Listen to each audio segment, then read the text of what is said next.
Nagpagwa sa binang Office of the Ombudsman nga nagamando sa Department of Public Works and Highways kung DPWH nga ipagwa kag ibalik ang tanan nga computer kag electronic devices nga giniso sadto kay aray Undersecretary Maria Catalina Cabral.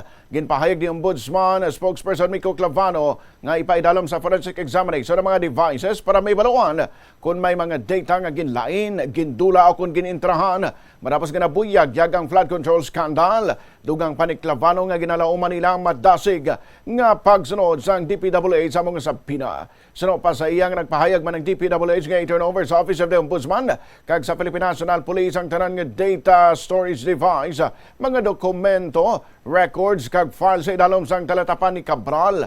Ginpahayag naman ni Interior Secretary John Vicrimulya nga may indikasyon nga nagkomite sang suicide ang aray Undersecretary. Apang una na nagpahayag ang Philippine National Police nga pisan may ebidensya sila nga ginatanaw para sige hapon ilang investigasyon kag wala pa sang pinal nga konklusyon.